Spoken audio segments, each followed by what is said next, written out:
మమ్మల్ని ప్రేమించువాడా, మాకు కనికరించువాడా, మరొకసారి నీ సన్నిధిలో మాకు సమకూర్చబడడానికి అవకాశం దయచేసావు. ఇదిగో మాకు మేముగా నీకు సమర్పించుకుంటున్నాం ప్రభువా. దేవా, మీరు మాతో మాట్లాడండి, నీ వాక్యముతో మాకు దిద్దండి, చెక్కండి, సరిచేయండి, నీ చిత్తం ఏదో మాకు బయలుపరచండి. దాని ప్రకారంగా మేము జీవించుటకు, నడవటానికి మాకు మీరు సహాయం చేయండి. నీవే వచ్చి నడిపించకపోతే మేము నడవలేమయ్యా. నువ్వే మాకు ప్రోత్సహించకపోతే మేము ముందుకు సాగలేం ప్రభు. నువ్వే తోడుగా రాకపోతే ముందుకు కదలలేం ప్రభు. సహాయం చేసి నడిపించుమని, కృప చూపించుమని, దయ చూపించుమని నీ చేతుల్లోకి మేము సమర్పించుకుంటున్నాం. మా హృదయాలతో మాట్లాడండి, మా జీవితాలతో మాట్లాడండి. ప్రతి విషయంలో మీకు లోబడే జీవితాలు మాకు కలుగు చేయమని. ఇక్కడున్న చిన్న మందిని మీరు దీవించండి. ఇక్కడ సేవ చేస్తున్నా నీ సేవకుడు ప్రభా ఎత్తి పట్టుకోండి. నీ ఆత్మాభిషేకం ఉంచి ఆయనతో పని జరిగించండి. తనకిచ్చిన పిల్లలని, తన కుటుంబాన్ని మీరు దీవించండి. ఆయన ఎక్కడికైతే పరిచర్యకి వెళ్తున్నాడు, అక్కడ మీ తోడు లేకపోతే ఏమీ సాధించలేడు అయ్యా. ప్రభా, మీ చేతుల్లో సమర్పిస్తున్నాను. ఆ బిడ్డను బహుగా దీవించండి. వాక్యంలోకి మేము వెళ్ళిచున్నాము. నీ కాపుదలను దయచేయమని చిన్న ప్రార్థన యేసుక్రీస్తున్నాము అడిగి వేడుకొంచున్నాము తండ్రి. ఆమేన్. నిలబడి ఉండగానే మన వాక్యాన్ని గౌరవిస్తూ మార్కు సువార్త 8వ అధ్యాయము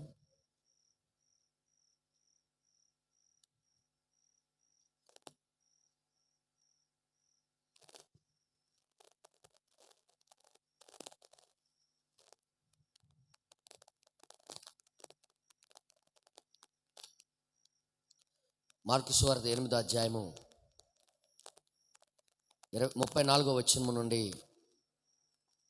మరి 35వ వచనం వరకు మనం చదువుకుందాం.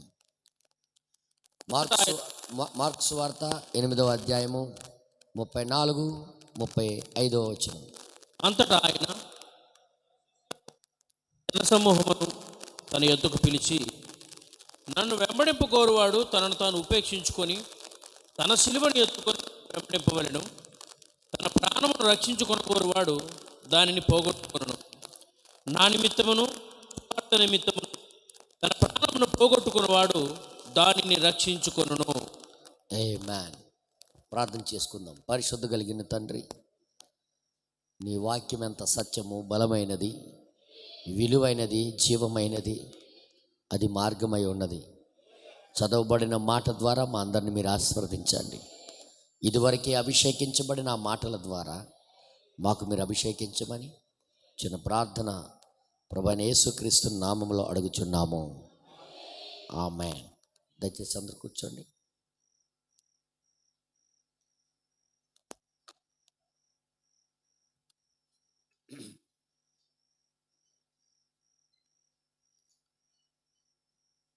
దేవునికి ఎంతమందికి స్తోత్రాలు చెప్పాలని ఉంది? హల్లెలూయా.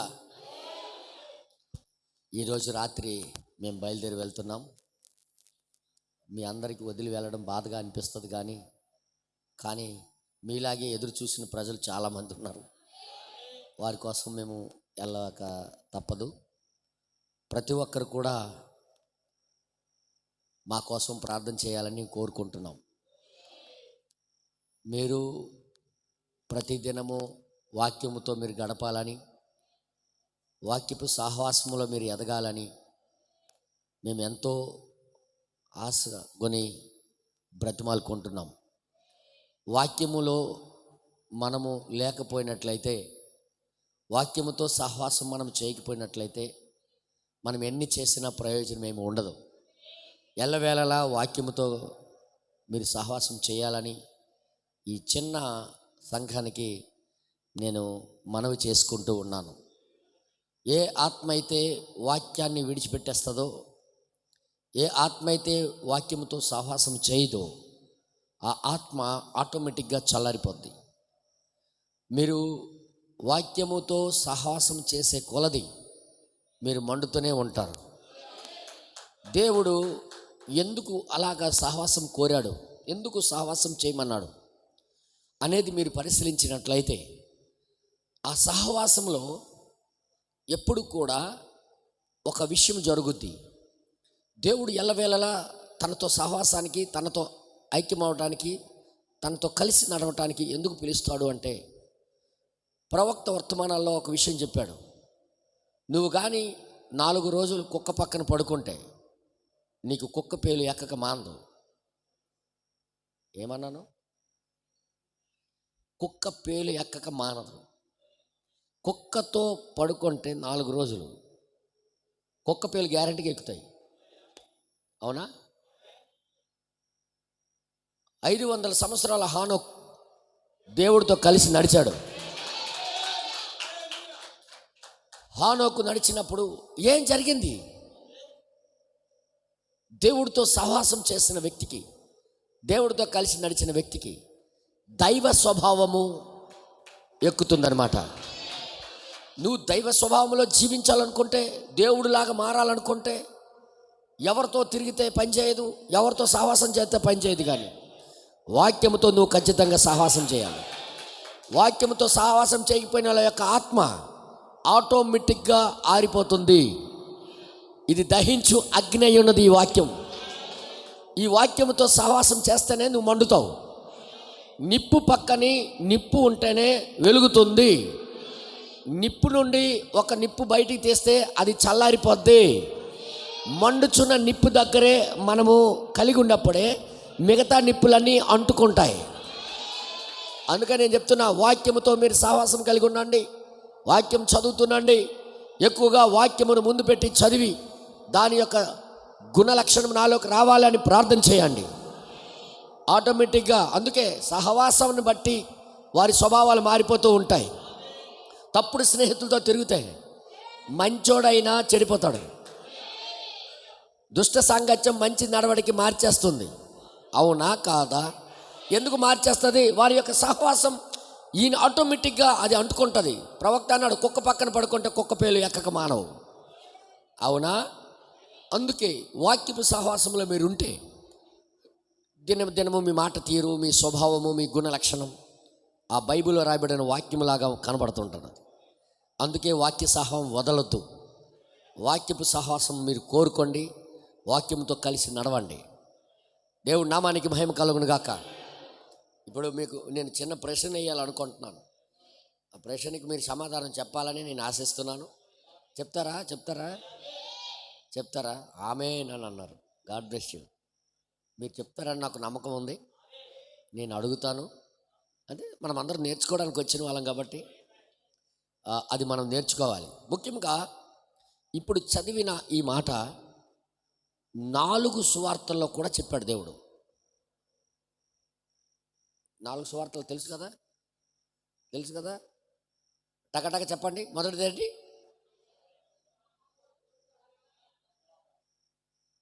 ఇంకోటి వదిలేశారు. మత్తయి, మార్కు, లూకా, యోహాను. ఒక మాట ఎప్పుడైనా దేవుడు 4 సువార్తల్లో కూడా రాయించాడు అంటే ఆ మాట యొక్క ప్రాముఖ్యత ఎంతో ఉందని అర్థం. 4 సువార్తల్లో కూడా ఒక మాట రాయించాడంటే ఆ మాట వెనకాల చాలా పెద్ద జీవము దాగి ఉందని అర్థం. అంటే ఎంతో దాని వెనకాల ఆశీర్వాదం ఉంది.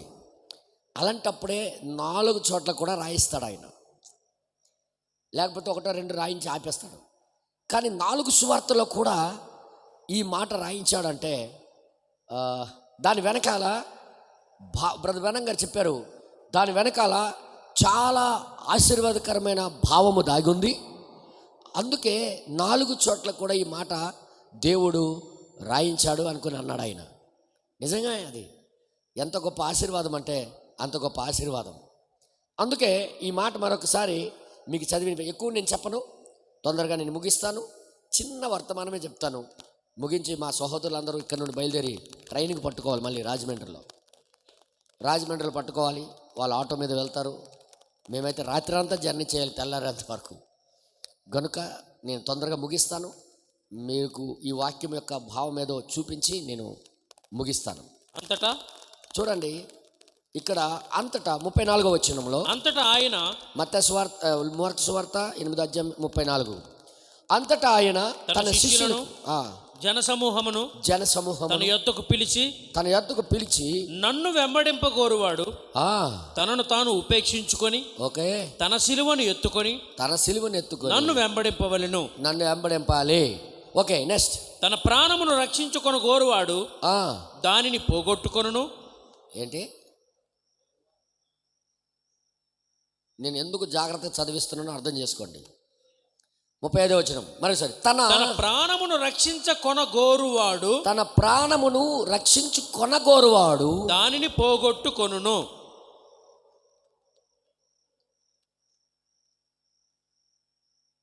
నేను ఇక్కడే ప్రశ్నేస్తాను, మీరు చెప్పాలి. తన ప్రాణమును రక్షించుకొనగోరువాడు దాన్ని పోగొట్టుకుంటాడు. అయితే నా నిమిత్తము సువార్త నిమిత్తము తన ప్రాణమును పోగొట్టుకున్నవాడు దాన్ని రక్షించుకొనును. 2 భాగాలు ఉన్నాయి అందులో. ఒకటి, తన ప్రాణమును రక్షించుకొనగోరువాడు దాన్ని పోగొట్టుకుంటాడు. ఆయన నిమిత్తము ప్రాణము పెట్టేవాడు దాన్ని పొందుకుంటాడు.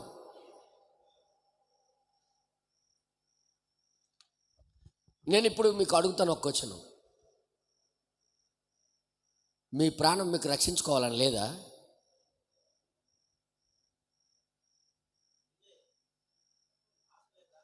ఎవరికి తన ప్రాణం మీద ప్రీతి లేదు చెప్పండి? నాకు నా ప్రాణం అంటే గొప్ప అసహ్యం అండి, అందుకే నేను అడవిబడి వెళ్ళిపోతుంటాను, పాములకు తొక్కేస్తుంటాను అన్న వాళ్ళు ఎవరైనా ఉన్నారా? మాట్లాడరేంటి? నేను అందుకే క్వశ్చన్ వేస్తాను అన్నాను, మీరు సమాధానం చెప్పాలి. ఇక్కడ యేసయ్య తన ప్రాణమును రక్షించుకొనగోరువాడు దాన్ని పోగొట్టుకుంటాడు. అయితే ప్రాణం రక్షించుకోవడానికి చూడకూడదా? నేను అడుగుతున్న క్వశ్చన్స్కి ఆలోచించండి. ఎవరికి ప్రాణం, మీరు అసలు కష్టపడింది దేనికోసం? అనరు ప్రాణాలు పోగొట్టుకోవడానికా? రాత్రింపగలు డ్యూటీ చేసింది దేనికోసము? లేదు, ప్రాణాలు తీసుకోవడానికా? మరి ఈ పొలాలు, చెట్లు, మా జాషువా బ్రదర్ అయితే అటువైపు వచ్చి డీకే పట్నంకి వచ్చి ఇటుకి బడ్డి పెట్టి రాత్రింపగల ఎండల్లో పడి కష్టపడుతుంది దేనికోసం అన్యా? ప్రాణం పోగొట్టుకోవడానికా? మరి ఇక్కడ రక్షించుకున్నవాడు పోగొట్టుకుంటాడు అంటున్నాడు. రక్షించుకున్నవాడు పోగొట్టుకుంటాడు అని స్పష్టంగా దేవుడే చెప్తున్నాడు ఇక్కడ. ఎవరైనా తన ప్రాణాన్ని పోగొట్టుకోవడానికి కష్టపడతాడా? తన ప్రాణం పోవాలని కష్టపడతాడా? మరి యేసే డైలాగ్ ఏంటి? ఎందుకు ఇలాగా దేవుడు మాట్లాడుతున్నాడు? అందుకంటున్నా, ప్రవక్త అవసరం. ప్రవక్తే లేకపోతే మాటలు, బైబిల్ యొక్క మాటలు అర్థం కావు. చాలామంది అంటున్నా, ఒక డినామినేషన్ పాస్ట్ కలగన్నా, మాకు ప్రవక్త అవసరం లేదండి అంటే, అయితే నీకు అవసరం లేదు కదా, ఒక్క మాట నాకు చెప్పేసి బైబిల్లోనే అన్నాను. ప్రకటన గ్రంథం 17వ అధ్యాయంలో ఉన్న ఆ వేసి ఎవరు అని అడిగాను. ఎవరంటే ఆ వేష ఎవరయ్యా అంటున్నాడు. చూసావా, నీకు దిక్సూచిగా తెలియచేయబడాలంటే వాక్యము ప్రవక్త దగ్గరికే వస్తుంది. నీ దగ్గరికి, నా దగ్గర డైరెక్ట్ రాదు. బైబిల్ నియమమే అది. ఏ విషయమైనా చెప్పాలంటే ప్రవక్త దగ్గరికి రావాలి. అది ఆయనే వివరించాలి, ఆయనే చెప్పాలా. అందుకే ఆ కాలానికి పక్షిరాజు ప్రవక్త అయి ఉన్నాడు. ఏమాన్. ఇప్పుడు మీరు చెప్పండి, ఎవరి ప్రాణాలు పోగొట్టుకోవాలని ఉంది? ఏం మాట్లాడ ఎవరికి ఉండదు. రాత్రి పగలు చెమటూర్చి పనిచేసింది కూడా ప్రాణం కాపాడుకోవడానికి. అవునా? కాపాడుకోవడానికే కదా. అసలు దీని వెనకాల భావం ఏంటో ఈ కాలానికి వచ్చిన ప్రవక్త మనకి బోధించాడు. దాని భావం మీకు తెలియజేస్తాను. తెలియజేసిన తర్వాత నేను ఇక్కడి నుండి వెళ్తా. జాగ్రత్త వినండి. తన ప్రాణము దక్కించుకోవాలనుకున్నవాడు పోగొట్టుకుంటాడు. దక్కించుకోవడానికే కష్టపడుతున్నాం. దక్కించుకోవాలనే రాత్రింపగలు పని చేస్తున్నాం. దక్కించుకోవాలనే డ్యూటీలు చేస్తున్నాం. దక్కించుకోవాలనే అది కాపాడుకోవాలనే భోజనం చేస్తున్నాం. అది కాపాడుకోవాలనే పుష్టికరమైన భోజనం, విటమిన్స్ భోజనం తింటున్నాం. అది కాపాడుకోవాలనే మటను, చికెను, చెప్పండి అందరూ, రొయ్యలు, చేపలు, ఏదేదో తింటున్నాం. బ్రతకడానికే కదా, ప్రాణం కాపాడుకోవడానికే కదా. ఎవరు పోగొట్టుకోరు కదయ్యా. సో ఇక్కడ దాని భావము నువ్వేదో ప్రాణం పోగొట్టుకోవాలని కాదు, నువ్వు కాపాడుకోవద్దని కాదు. సమస్య ఎక్కడ అంటే నీ ఆలోచన ప్రకారంగా, నీ ఉద్దేశ ప్రకారంగా, నువ్వు అనుకునే రీతిలో నువ్వు కాపాడుకోవాలని చూసుకుంటున్నావు చూడు. మీకు ఇంక అర్థం కాలే, ఇంకోసారి నేను చెప్తున్నా. నిన్ను నువ్వు కాపాడుకోవాలని, నీ ప్రాణం నువ్వు కాపాడుకోవాలని చూస్తున్నావు చూడు, అది తప్పు. నేను ఏది మాట్లాడుతున్నా అర్థం చేసుకోండి మీరే. మనము కాపాడుకోవాలని, మనముగా దాన్ని కాపాడుకోవాలని, ఉంచుకొని భద్రపరచుకోవాలని చూస్తున్నాం చూడు, అక్కడే పోతుంది అది. కానీ దానికి అసలైన బ్యాంక్ ఒకటి ఉంది.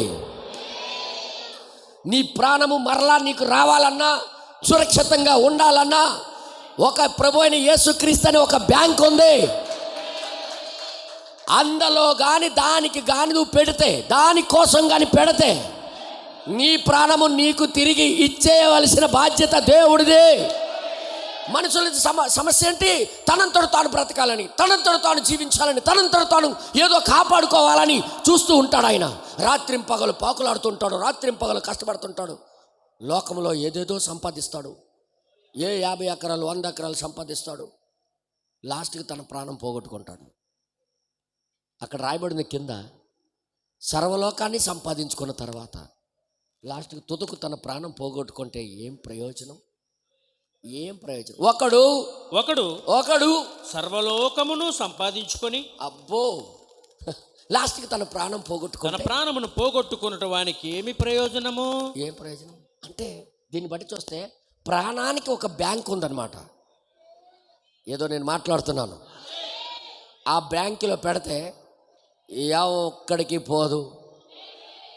ఒకడు తన ప్రాణం కోసమే సమస్తము చేసి లాస్ట్కి తన ప్రాణాన్ని పోగొట్టుకుంటే ఏం ప్రయోజనం? అయితే ఎవరు ఎక్కడ పెడితే అది పోదు అంటున్నాడు ఆయన. నా నిమిత్తమును, సువార్త నిమిత్తమును తన ప్రాణం పెట్టుకోరువాడు దానిని మరలా దక్కించుకొనును. అంటే మరలా సురక్షితంగా ఉండాలంటే అది ఎక్కడో పెట్టాలి, ఎవరికో ఇచ్చేయాలి. అది ఎవరో కాదు, మన ప్రభు అయిన యేసుక్రీస్తు. ఎంతమందికి అర్థమైందన్నా?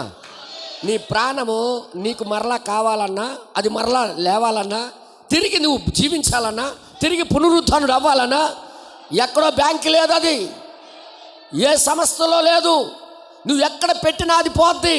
కానీ దేవుడి యొక్క సువార్తకి, వాక్యానికి, క్రీస్తుకి ఇచ్చినట్లయితే అది మరలా నీకు ఇవ్వబడుతుంది. మీకు తెలుసా బైబిల్ ఎలాంటి సంఘటన జరిగిందని? ఇలాంటి సంఘటనలు జరిగాయని మీకు తెలుసా? దేవుని వాక్యం కోసం, దేవుని యొక్క జీవితం కోసం వాళ్ళు ప్రాణాలు సైతం పెట్టేశారు. వాక్యము నిమిత్తమే వారి ప్రాణాలు ఇచ్చేశారు. ఆ వాక్యము నిమిత్తమే గృహంలో తిరిగారు, జంతు చర్మాలు వేసుకొని జీవించారు. వాళ్ళు మట్టుగా వాళ్ళు కాపాడుకోలేమని తెలుసు వారికి. మీకు ఒకటే చెప్తున్నా, నీ మట్టుగా నువ్వు ప్రయాసపడితే నీ ఆత్మను కానీ, నీ ప్రాణాన్ని కానీ, నీ శరీరం కానీ నువ్వు కాపాడుకోలేవు. కానీ ఆ మూడింటికి భద్రపరిచేవాడు అక్కడున్నాడు. ఈ మూడింటికి, శరీరము, ప్రాణము, ఆత్మకి సురక్షితంగా ఉంచేవాడు మరలా లేపగలిగిన సమర్థుడు ప్రభు అనే యేసుక్రీస్తు మాత్రమే. కానీ మనుషులకి ఇది అర్థం అవట్లే. మీ ప్రాణం పోగొట్టుకుంటావు, నువ్వు కాపాడుకుంటే నువ్వు పోగొట్టుకుంటావు అనే మాట తనంతట తాను ఉంచుకోవాలని, తనంతట తాను మరలా కాపాడుకోవాలని చూసినోడు ఫెయిల్ అవుతాడు. కానీ ఎక్కడో ఒక బ్యాంక్ ఉంది, ఎక్కడో ఆ జీవం ఉంది, ఆ జీవమే ప్రభు అయిన యేసుక్రీస్తు అయి ఉన్నాడు. అందుకే కొలసీలకు రాసిన పత్రిక, కొలసీలు కాదు తెస్సలోనికి రాసిన పత్రిక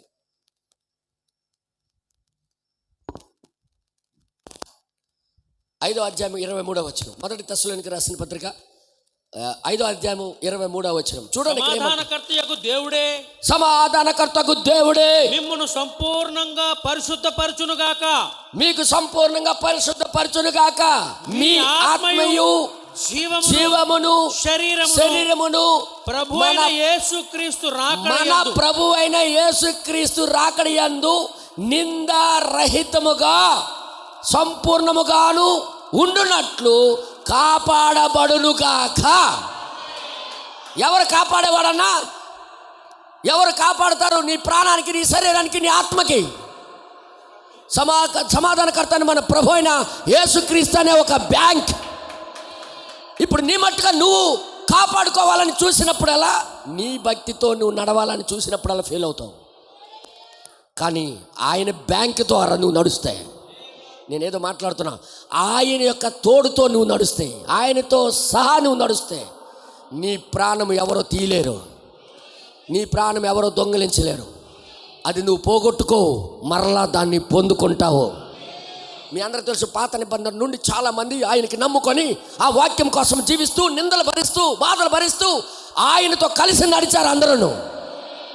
వాళ్ళందరూ కూడా ఒకరోజు ఆయనకి సిలువ వేస్తున్నప్పుడు ఎదురు చూస్తున్నారు. ఇప్పుడు ఈ రోజుల్లో మెస్సయ్య వస్తాడు, మమ్మల్ని తీసుకుని వెళ్తాడని పాతాళంలో పరదేశంలో ఉన్నారు. వాళ్ళు పరదేశంలో ఉన్నారు, ఎదురు చూస్తున్నారు. ఆ టైంలో చూస్తున్న టైంలో పాదాల సౌండ్ వినబడుతున్నాయి. ఆ చెర దగ్గరికి ఎవరో వచ్చినట్టుగా శబ్దాలు వినబడుతున్నాయి.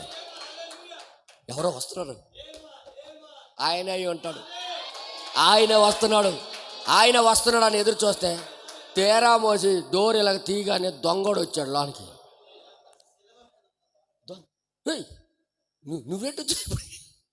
నువ్వు ఇక్కడికి రాకూడదు కదయ్యా, నువ్వు నచ్చినట్టుగా తిరిగావు భూమి మీద.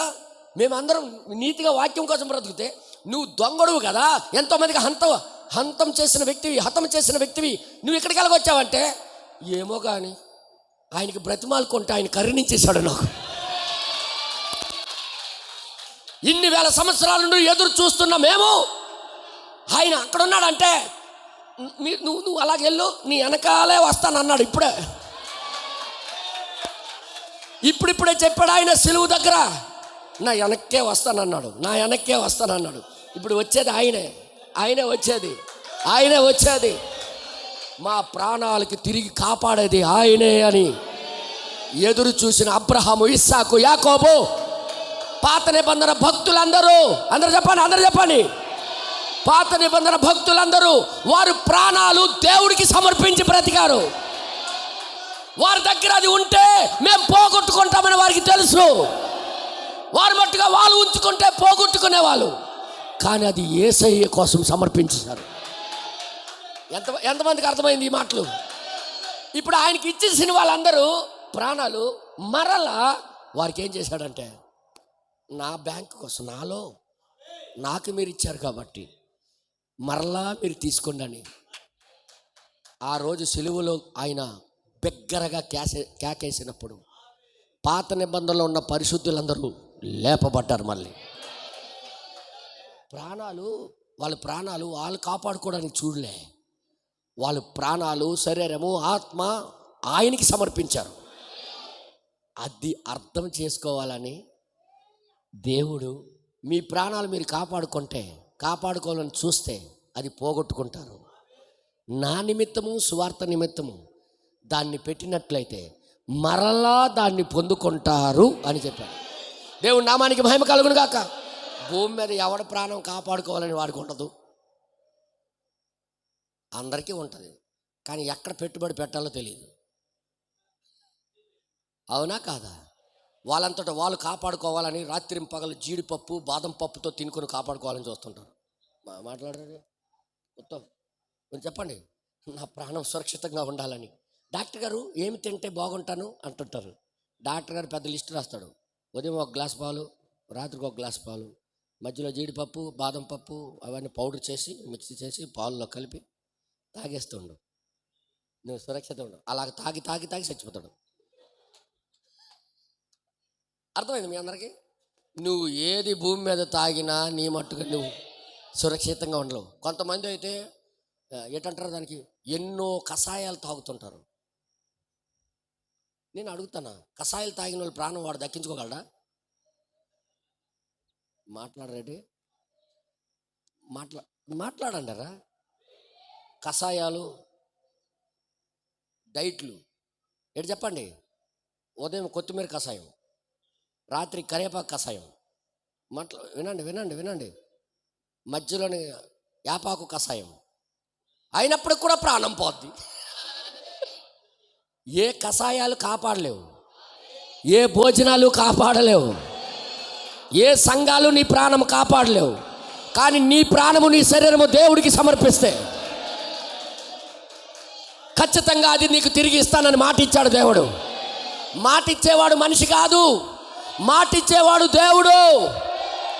అందుకే ఏదైనా ఆయన మీద ఆధారపడి నడవండి, ఆయన మీద మీరు జీవించండి, ఆయనతో కలిసి నడవండి. నువ్వు ఏదైనా సమర్పించుకొని ఆయన తోడు లేకుండా ఏదైనా నిలబెట్టుకుంటానంటే జరగని పని. ఆయనే ప్రభు అయిన యేసుక్రీస్తు. ఆయనకి మన జీవితాలు సమర్పించుకున్నప్పుడే సురక్షితంగా మన ప్రాణం మన బ్యాంకులో ఉన్నట్టే. మరలా ఆయన ఇచ్చేస్తాడు. ఏంటది? సురక్షితమైన బ్యాంకు. మనకి ఇప్పుడున్న బ్యాంకులు గ్యారంటీ గడ కావు. మీ పొలాలు కాగితాలు గడ పెట్టేశారు, ఎప్పుడైనా లాక్కోవచ్చు, ఎప్పుడైనా తీసుకోవచ్చు. నేను మొన్ననే చెప్పాను మా చర్చిలో, నీ భూములు చూసి నువ్వు గర్వించుకో, నీ ఆస్తిని చూసి నువ్వు గర్వించుకో, నీ బ్యాంక్ బ్యాలెన్స్ చూసి నువ్వు గర్వించుకో. ఒక్క రాత్రిలో అది జీరో చేయగలరు వాళ్ళు. మీకు తెలుసా, ఇశ్రాయేలులు భూమి మీద గొప్ప ఆశీర్వదించబడిన ప్రజలు. జర్మనీలో బాగా విస్తరించబడ్డారు. వాళ్ళు బాగా ఫ్యాక్టరీలు కట్టుకున్నారు, మంచి మంచి స్కూల్స్ వాళ్ళ పిల్లలు చదివించారు, మంచి మంచి భోజనాలు తినేవారు, అందరికంటే పైన ఉన్నారు. ఒక్కొక్కరి అకౌంట్లో కోట్ల రూపాయలు ఉన్నాయి. కానీ హిట్లర్ అనే వ్యక్తి వచ్చాడు, ఒక్క రాత్రిలోనే వాళ్ళ అకౌంట్లో ఉన్న డబ్బంతా గవర్నమెంట్ సీజ్ చేసింది. పిల్లలకి రొట్టె కొనడానికి కూడా డబ్బులు లేదు వాళ్ళ దగ్గర. అంత పెద్ద పెద్ద ఇళ్లలో బాగా బ్రతికిన పిల్లలు తెల్లారు లెగిసి చెత్తకుండి దగ్గర వెళ్ళి పిల్లలు ఏరుకుంటున్నారు. ఎవరెవరో ఎంగిలి పారేస్తే ఆ ఎంగిలి తింటున్నారు. ఒక్క రాత్రిలో వాళ్ళ బ్యాంక్ బ్యాలెన్స్ అంతా ఖతం. ఒక్క రాత్రిలో వాళ్ళ యొక్క కష్టార్జితం అంతా తీసేసుకున్నారు. వాళ్ళందరికి ట్రైన్ ఎక్కించేసి ఒక భయంకరమైన స్థలం దగ్గర తీసుకుని వెళ్ళి అన్నం లేకుండా భోజనం పెట్టకుండా వాళ్ళ ఆడపిల్లలందరూ బట్టలు ఇప్పేసి వాళ్ళ జుత్తులని కట్ చేసి వాళ్ళ చెప్పులు వాళ్ళ బట్టలు ఇప్పుడు కూడా గుట్టలు పడి ఉన్నాయి. ఆ పిల్లల బట్టలు వాళ్ళ బట్టలు, ఆ ఆడపిల్లల తాలూకు జుత్తు చూస్తే పెద్ద కొండలాగా ఉంది. ప్రతి ఒక్కరికి కట్ చేసి పడేశారు. ఒక్క రాత్రిలో జీరో బ్యాలెన్స్కి వచ్చేసారు. వాళ్ళ బ్యాంక్ బ్యాలెన్స్ వాళ్ళకి కాపాడలేకపోయింది, వాళ్ళ ఫ్యాక్టరీలు వాళ్ళకి కాపాడలేకపోయాయి, వారి తెలివితేటలు వారికి కాపాడలేకపోయాయి. ఎందుకు? ఆ రోజు మెస్సయ్య సిలువేసినప్పుడు ఈ యొక్క అపరాధము మా మీదను మా పిల్లల మీద ఉన్నాయి అని వాళ్ళే కోరుకున్నారు. వాళ్ళు కోరుకున్నట్టుగా వారి పట్ల వచ్చేసింది అది. ఆ రోజే క్రీస్తుకి వాళ్ళు ఆత్మ సమర్పించుంటే, ఆ రోజే వాళ్ళ యొక్క ఆత్మలు వాళ్ళ ప్రాణాలు దేవుడికి ఇచ్చేసి ఉంటే, వారి పక్షాన యుద్ధం చేసి దేవుడు వారి ప్రాణాలు వాళ్ళు కాపాడుకుంటూ వచ్చేవాడు. నేను అందుకే చెప్తున్నా, నీ మట్టుగా నువ్వు ప్రయత్నం చేస్తే పోగొట్టుకుంటావు, కానీ దానికి దేవుడికి సమర్పిస్తే అది నువ్వు మరలా పొందుకుంటావు. అందుకే నేను చెప్తున్నా, ఈ ప్రాణాన్ని నీ మట్టుగా నువ్వు కాపాడుకోవాలంటే దాన్ని పోగొట్టుకుంటావు, కానీ అది దేవుడి కోసం ఇచ్చేస్తే అది తిరిగి అది నీకే ఇచ్చేస్తాడు. ఈ స్టోరీ బైబిల్లో ఉందా లేదా? చదివారా? నేను ఇప్పుడు చెప్తాను, మీకు గుర్తొస్తుంది. నేను చెప్పినప్పుడే మీకు గుర్తొస్తుంది. ఏంటి ఆ స్టోరీ అంటే, ఆ రోజుల్లో మోషే పుట్టేటప్పుడు మోషే ఇశ్రాయేలు ప్రజలు 400 సంవత్సరాలు ఐగుప్తుకి బానిసగా ఉండేవాళ్ళు. 400 సంవత్సరాలు ఐగుప్తుకి బానిసగా ఉన్నారు. చాలా కష్టాలు పెట్టారు ఇశ్రాయేల్కి. మగవాళ్ళకైతే ఇలాగల కాదు, వీపు బద్దలైపోయినట్టుగా కొరడాలతో కొట్టేవారు, మట్టి తొక్కేవారు, మట్టి తొక్కి ఇటుకలు చేసేవాళ్ళు, ఉదయం నుండి సాయంత్రం వరకు బానిస పని చేయించేవాళ్ళు, లాగపోతే కొట్టేవాళ్ళు, రక్తాలు వచ్చేసేవి, హింసలు పెట్టేవారు, మొరపెట్టేవారు. దేవుడా, అబ్రహాము ఇస్సాకు యాకోబు దేవుడా ఎక్కడున్నావయ్యా, నువ్వు ఎప్పుడు దిగి వస్తావయ్యా అని మొరపెట్టి ఏడ్చేవాళ్ళు. ఆ టైంలో మోషే తల్లిదండ్రులు కూడా ఆ బాధలో ఉన్నారు. అమ్రాము యాకోబేలు ఆ టైంలో వాళ్ళు కూడా ఏడుస్తున్నారు. ప్రతిరోజు కూడా అమ్రాము వచ్చి ఏడుస్తూ ఉండేవాడు. దేవుని సన్నిధిలో ప్రార్థన చేసేవాడు, మేడగది ఎక్కి ప్రార్థన చేసేవాడు, దేవుడా మాకు కాపాడవా కాపాడవా కాపాడవా అని. అలా ఆవిడ అన్నది, ఏమండి నీకు ఒక్కడికే పట్టింది ఈ బాధ అంతా, ఎందుకన్నా ఇలాగ పెడుతున్నట్టు. అలాగ అనరాదు, ఎవరో ఒకరు చేయాలి, ఎవరో ఒకరు సంఘం కోసం ప్రార్థన చేయాలి, ఎవరో ఒకరు దేవుడి కోసం బాధపడాలా, దేవుడు దిగి రావాలంటే ఏదో ఒకటి చేయాలని. అలా మోషే వాళ్ళ డాడీ డైలీ ప్రార్థన చేసేవాడు. ఒకరోజు ప్రార్థన చేస్తుండగా దేవుని యొక్క దూత ఆయన ప్రార్థన చేసిన రూమ్కి ఒకవైపు ప్రత్యక్షమై దూసిన ఖడ్గంతో దిగొచ్చి, ఇదిగో మీకు తీసుకుని వెళ్ళడానికి విమోచకుడు పుట్టబోతున్నాడు మీ కడుపులోనే అనుకొని చెప్పిన టైంలో, ఆ టైంలో ఎలాంటి చట్టం ఉండేది తెలుసా? ఎవడైనా ఇశ్రాయేలు ప్రజలకి మగపిల్లడు పుడితే, నిర్గమకాండం వెళ్ళి ఇంటికి వెళ్ళి చదవండి, మగపిల్లడు పుడితే చంపేయాల, నైలి నదిలో ఇసిరేయాల. అలాంటి టైంలో పుట్టాడు ఈ కుర్రోడు. ఏదో నేను మాట్లాడుతున్నా, ఆ టైంలో ఆ కుర్రోడు పుట్టాడు. ఈయనకి కాపాడుకోగలరా? ఒక్కొక్క ఇంటింటికి ఏఎన్ఎంలు పెట్టారు. ఏఎన్ఎం ఉద్యోగాలు అక్కడ నుండే స్టార్ట్ అయ్యాయి. మీరు ఇక్కడ ఎవరైనా ఏఎన్ఎంలు ఉంటున్నారని క్షమించండి, ఈరోజు సిస్టమ్ కాదు అది. ఎవరి ఇంట్లో మగపిల్లలు పుడుతున్నాడా ఆడపిల్లలు పుడుతున్నాడా అని చెక్ చేసుకోవడానికి ఇంటికి ఒకరికి 3 ఇళ్ళకి ఒకరికి పెట్టారు వాళ్ళు ఉద్యోగం ఐగుప్తిలో. అప్పుడు వాళ్ళు చూసి ఆ టైంలో వీడు పుట్టాడు. ఎవరే ఇంట్లోనే పుడితే, ఈ రోజుల్లో ఉన్నారు కదా ఆశా వర్కర్స్, ఏ ఇంట్లోనే గర్భవతి వాళ్ళకి తెలుసు బాగా. డెలివరీ చేసిన దగ్గర ఉంటారా? అమ్మా చెప్పండి అమ్మా, కొట్టండి తల్లి, మేమేదో గ్రహాంతర వాసుల్లాగా ఊడకండి, మేము భూమి మీద జరుగుతుంది నేను మాట్లాడుతున్నా.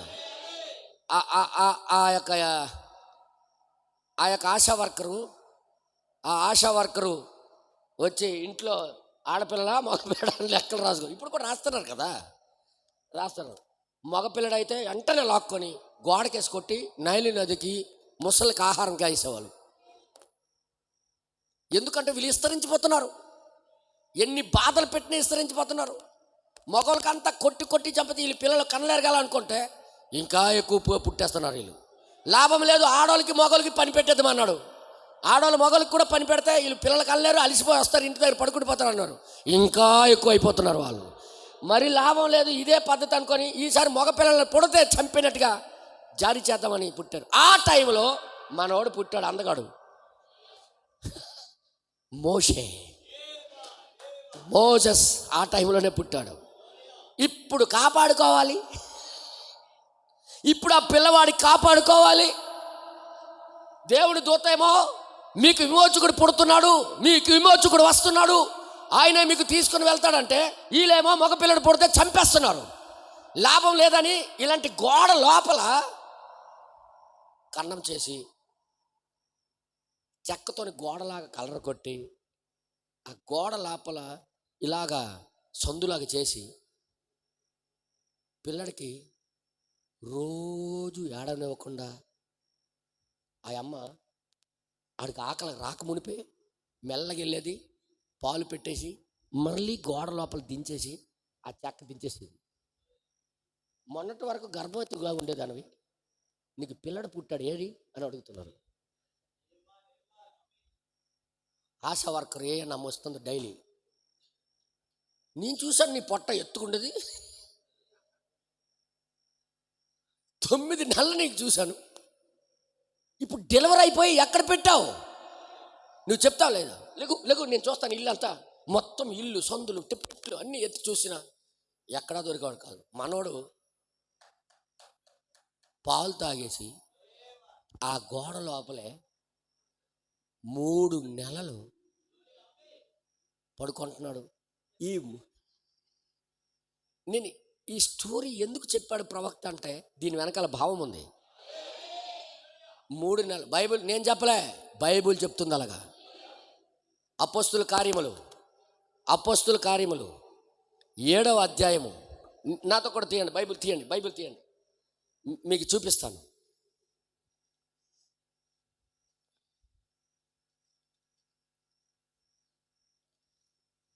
పద్దెనిమిదవ వచనం నుండి 19వ వచనం నుండి 17, 18, 19 చదువుదాం. 17వ వచనం నుండి. అయితే దేవుడు అబ్రహామునకు అనుగ్రహించిన వాగ్దాన కాలము సమీపించిన కొలది ప్రజలు ఐగుప్తులో విస్తారముగా వృద్ధి పొందుతున్నారు. తుదకు యోసేపును ఎరగని వేరొక రాజు ఐగుప్తును ఏలన ఆరంభించినప్పుడు ఇతడు మన వంశస్థుల ఎడల కపటముగా ప్రవర్తించి తమ శిశువులను బ్రతుకకుండా వారిని బయట పారవేయవలనని ఆర్డర్ దయచేశాడు. మన పితరులను బాధ పెట్టెను. అవునా కాదా? ఇశ్రాయేలు పిల్లలు ఎవడ పుట్టినా పిల్లలకి చంపేయాలని రూల్స్. అయితే ఆ కాలమందు మోషే పుట్టెను. ఏ కాలంలో పుట్టాడు? అన్ని చక్కగా ఉన్నప్పుడు పుట్టలే, అత్తలా కొత్తలంగా ఉంది ఆ టైంలో. నెక్స్ట్ తర్వాత అతడు దివ్య సుందరుడై. ఎలాంటి సుందరుడు? దివ్య సుందరుడై. ఎలాగుంటుంది ఒకసారి. ఇవన్నీ ఎందుకు రాశాడు దేవుడు? దీని వెనకాల కూడా ఒక కారణం ఉంది. అడు మామూలు అందగాడు కాదు, దివ్య సుందరుడు. తన తండ్రి ఇంట మామూలు అందగాడు కాదు, దివ్య సుందరుడు. ఎందుకు ఈ సుందరత గురించి రాశాడు? మామూలుగా వాడు వంకరోడు టింకరోడు పుట్టి ఉంటే అంత ఇంట్రెస్ట్ చూపించరు పిల్లల మీద తల్లిదండ్రులు. ఎప్పుడైతే తన పిల్ల అందంగా బుజ్జిగా పుడతాడో వాళ్ళ మీద ఎక్కువ ప్రేమ పెడతారు వాళ్ళు. ఇవన్నీ ఎందుకు రాయించాడు? దాని వెనకాల దేవునికి ఉద్దేశం ఉంది. ఓకేనా? వాళ్ళు ఎంతో ప్రేమించేటట్టుగా, ఎంతో ఇష్టపడేటట్టుగా పుట్టాడు ఆయన. మామూలు కాదు, దివ్య సుందరుడై తన తండ్రి ఇంట 3 నెలలు పెంచబడెను. ఎన్ని నెలలు? 3 నెలలు. ఎక్కడ దాశారో ప్రవక్త చెప్పాడు. ప్రవక్త కళ్ళు చూశాయి, పక్షిరాజు కళ్ళు చూశాయి. ఆయనకి గోడ లోపల గుల్ల చేసి వాళ్ళ అమ్మ గొప్ప తెలివిగా వీడు ఆకలి వేస్తే ఏడుస్తాడనే ఉద్దేశంతో ఆకలి వేయక మునిపై లేపేసి పాలు పెట్టేసి ఇంక పెట్టేసింది. రోజు చెక్ చేసేది లోపలికి వచ్చి మంత్రగత్తె మంత్రసాని. 9 నెలలు నీ కడుపు చూశాను, ఎంత ఎత్తుకుండేది. పిల్లడికి ఎక్కడ దాచావు చెప్పు అంటున్నాను. బ్రదర్ బనం గారు చెప్తున్నారు. రోజు చెక్ చేసేదాడు. తలుపు తలుపుతి ఎక్కడ దాశారు నేను చూడాలని. అమరాం ఇలా తలుపు తీసాడు, చూసుకో అనేవాడు. కింద మీద మంచాల కింద అన్నీ చూసేది. పిల్లడు అంటే అరాలి కదా. సోదరుడా, ఒక డ్రామాలాగా చెప్పాడు ప్రవక్త దాని గురించి. అది ఏ వర్తమానంలో చెప్పాడో కూడా నేను చూపిస్తాను మీకు. మోషేను గూర్చిన బోధ అనే వర్తమానం ఉంది. ఇంటికి వెళ్ళి చదవండి. ఇప్పుడు టైం అయిపోద్ది. ఇంటికి వెళ్ళి మోషేను గూర్చిన బోధ అనే వర్తమానం మీరు ఇంటికి వెళ్ళి చదవండి. మొత్తం ఎతికేది బయటికి వెళ్ళిపోయేది. ఇలాగ 3 నెలలు వాళ్ళు కాపాడుకుంటూ వచ్చారు పిల్లల్ని. లాస్ట్కి ఒక ప్రత్యక్షత, ఒక ప్రేరేపణ వచ్చింది. ఎవరికి? తండ్రికి. అమరాం అన్నాడు. మోషే యొక్క తండ్రి అమరాం, తల్లి ఏకబేదు. అమరాం అన్నాడు, చూడు ప్రియా, మనము ఏదైనా కాపాడాలనుకుంటే అది పోద్ది. కాపాడుకోవాలని చూస్తే అది పోద్ది. మనము ఎవరిచ్చారో ఆయనకే ఇచ్చేస్తే. ఎంతమందికి అర్థమవుతుంది? ఎవరిచ్చాడో మన ప్రాణం ఎవరిచ్చారు మనకి? మర్రుల్లో పెట్టిన ఆ ప్రాణము దేవుడు పెట్టిన దీపం అది. ఇప్పుడు ఎవరిచ్చారో ఆయనకే సమర్పిస్తే అది సురక్షితంగా ఉంటుంది. దేవుడి నామానికి మహిమ కలుగును గాక. ఒకసారి మా అబ్బాయికి నేను 100 రూపాయలు ఇచ్చాను. వాడు స్కూల్ చదువుతున్నప్పుడు. ఆడు 2 రోజులు దాచాడు. ఆడికి గుర్తుందో లేదో నాకు తెలియదు, కానీ 2 రోజులు దాచాడు. 3వ రోజు వచ్చాడు, నాన్న ఈ 100 రూపాయలు నీ దగ్గరే ఉంచు, నా దగ్గర ఉంటే పోతుంది అన్నాడు. వీడికి ఎక్కడి నుండి వచ్చింది తెలివితే ఎట్లా అనుకున్నాను నేను. అంటే నా దగ్గర ఉంచితే పోదు అనే విషయం తెలుసు వాడికి. కానీ ఈరోజు మనుషులకు మాత్రం వాళ్ళ డాడీకి మర్చిపోయారు. ఇంకో మాట చెప్పనా, మనుషులు ఏ స్థితికి వచ్చారంటే, బైబిల్లో రాయబడింది యెషయా గ్రంథం 1వ అధ్యాయం మీరు తీసి చదివితే ఏ స్థితికి వచ్చారో బైబిల్ రాయబడి ఉంది. యెషయా గ్రంథం 1వ అధ్యాయం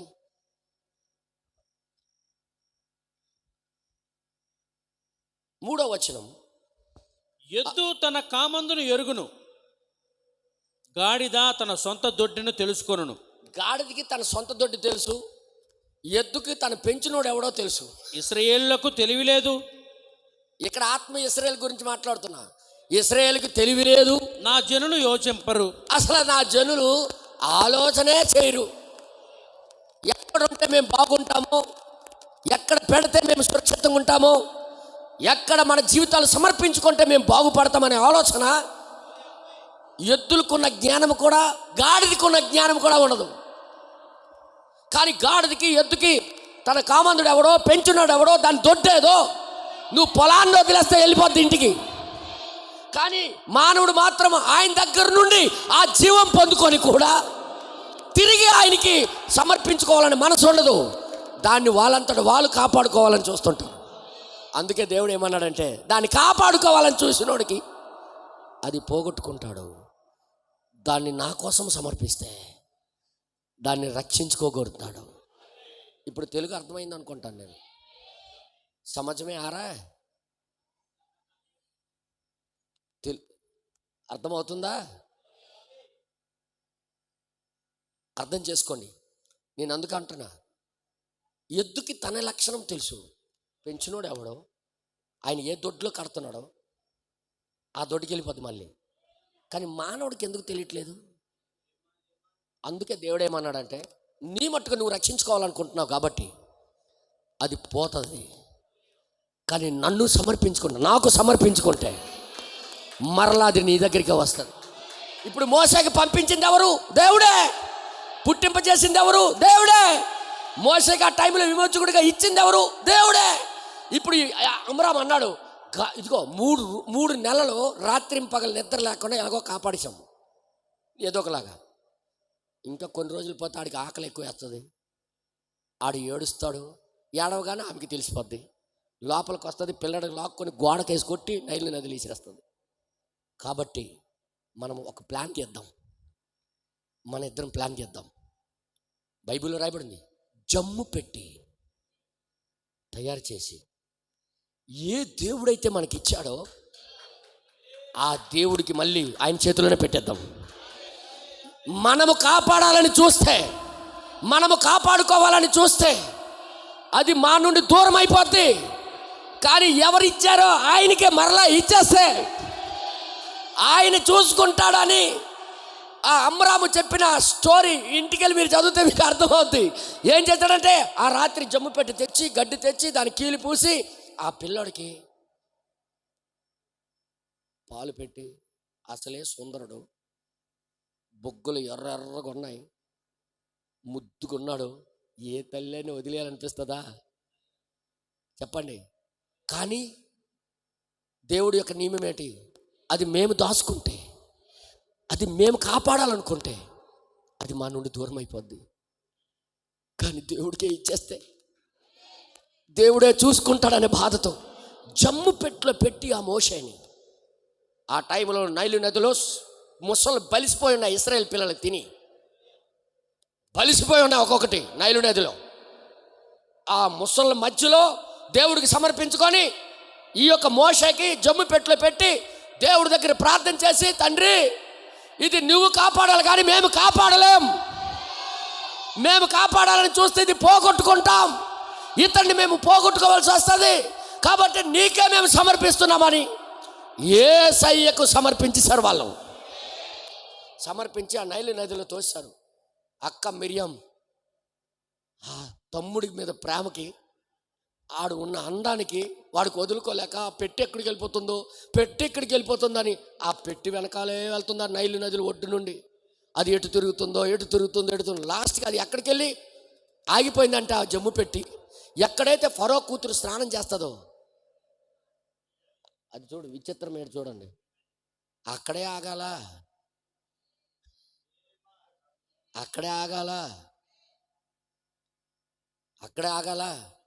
ఆ అమ్మ స్నానం చేయడానికి వస్తున్నప్పుడు అది ఏదో నాకు కావాలి అన్నది. ఇద్దరు దిగారు, పెట్టికి తీసుకొని వచ్చారు. విచిత్రం చూడండి, వీడు ఇంతవరకు ఏడలేదు, లోపలుండి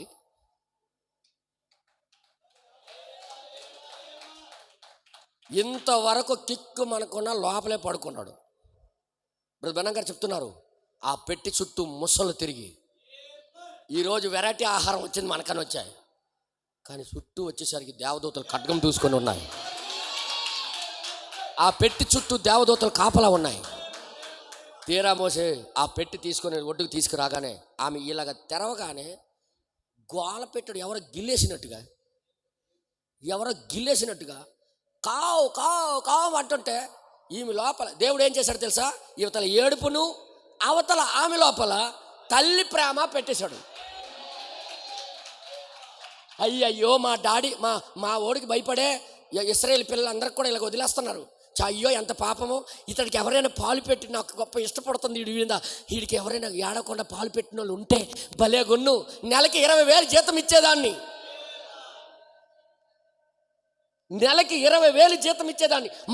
ఈ పిల్లడికి కానీ పాలు పెట్టి నా కోసం పెంచితే 20,000 నెలకి ఇచ్చేదాన్ని అని పెట్టగానే లుడుక్కున తుప్పల్లో నుండి వచ్చింది మిరియామ అక్క. మేడం కావాలంటే నేను తెస్తాను, పెంచిన వాళ్ళకి అన్నాడు. నిజం చెప్పాలంటే స్నానం చేసిన దగ్గర నువ్వు ఇక్కడ ఏం చేస్తున్నావు, ఎప్పుడొచ్చావు నువ్వు అని అడగాల లేదా? బ్రదర్ బనం గారు చెప్తున్నారు, ఆమెకి ఏ ప్రశ్న రానివ్వకుండా కళ్ళు కప్పేశాడు. అర్థమవుతుందా మీ అందరికీ? ఏ ప్రశ్నలే, అమ్మాయి చెప్పింది అవునా, తీసుకొస్తే చెప్పు. ఎవరైతే తీసుకొస్తారో ఆమెకి 20,000 జీతం, 20,000 జీతం. ఈ పిల్లడికి పాలు పెట్టినోడికి కదా.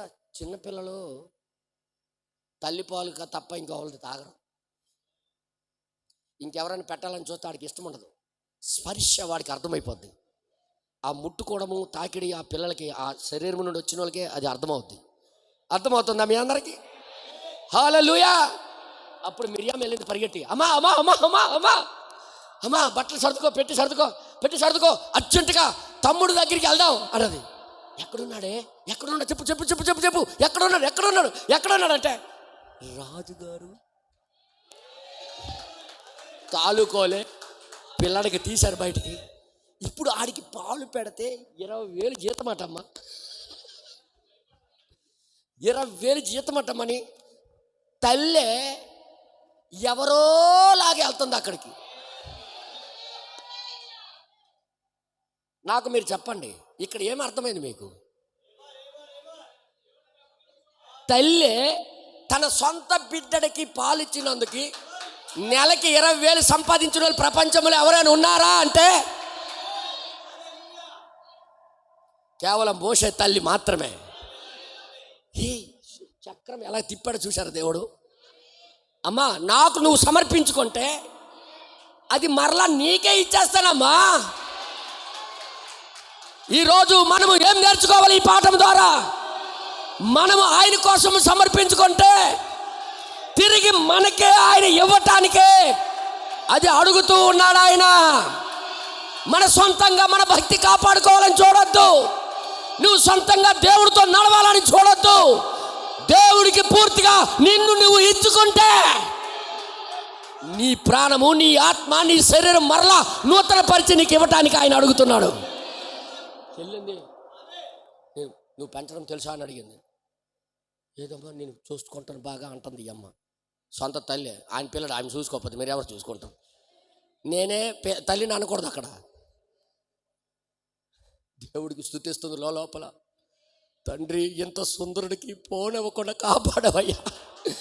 నేనే నా ఇంట్లో ఆ గోడలో ఉంచుంటే ఆ రాక్షసి నా మొచ్చి కొట్టి చంపేసేది. బ్రహ్మణం గారు అంటారు, రాక్షసు లాంటి గోర్లటాలకి గోడకి కొట్టేసి చంపేసేది అయ్యా. కానీ నీకు నేను సమర్పించగానే, నీకు నేను సమర్పించుకోగానే మరలా నా ఒడిలోకి ఇచ్చేసావా, మరలా నా ఒడికే ఇచ్చేసావా. నీకు సమర్పించుకుంటేనే ఇలాగ జరుగుద్దని మాట. మా మట్టుగా మేము కాపాడుకుంటే అది పోగొట్టుకుంటామని మాట. దేవుని నామానికి భయం కలుగును గాక. వెంటనే వెళ్ళింది పాలు పెట్టగా. ఎంత అరిసినోడు అమ్మ పట్టుకోగానే సైలెంట్గా అయిపోయింది. శబాష్, ఇంకొక 5,000 పెంచుతున్నాను, మరొక 5,000 నీకు జీతం పెంచేస్తున్నాను. ఎంత ఎంత టాలెంట్ ఉందో నీ దగ్గర. పిల్లడికి ఆడకుండా ఒక్క సెకండ్లో నువ్వు బాగు ఆపేసావంటే మామూలు తల్లివి కాదు నువ్వు. ఆడికి ముందే తెలుసు తల్లి ఎవరో. ఈమె ఇంతవరకు ఊపింది, నాన్న ఊరుకోరా ఊరుకోరా ఓ అన్న. ఇంకా గోల్ చేస్తున్నాడు వాడు, ఇంకా గోల్ చేస్తున్నాడు. ఆ అమ్మాయి అంత ఊపింది ఊపింది ఊపింది వాళ్ళ తల్లి వచ్చినంత వరకు. కానీ వాళ్ళ తల్లి చేతులకు వెళ్ళగానే సైలెంట్ అయిపోగానే, నువ్వు పిల్లలు పెంచడంలో ఎంత ఎక్స్పర్ట్వి, ఎంత అనుభవం కలిగిన దానివి. 20,000 కాదు 5,000 పెంచేస్తున్నాను. ఓ జాగ్రత్తగా చూసుకో, పిల్లడికి ఉదయం సాయంత్రం స్నానం గడి చేయించు. ఏమైనా అయిందా పిల్లడికి? పిల్లడికి ఏమైనా అయిందా నీకు ఉరికమ్మ ఎక్కించేస్తాను. గుర్తెట్టుకో, నా కొడుకు నా కొడుకు నాకు దొరికాడు, వీడు దేవుడు నాకు ఇచ్చాడు, నా కొడుకు. ఇప్పుడు ఈ చిత్రం చూడండి, దేవుడికి ఎంత గొప్పోడో. ఏ ఫరో అయితే ఇశ్రాయేలు పిల్లలకి చంపాలని అన్నాడో, ఇప్పుడు ఆడి చేతిలోకే ఈడెళ్ళాడు. ఇప్పుడు ఈడికి తన్నినోడికి ఈయనే ఉయ్యాలు ఊపుతున్నాడు. ఇప్పుడు ఎంతమందికి అర్థమవుతుందరా?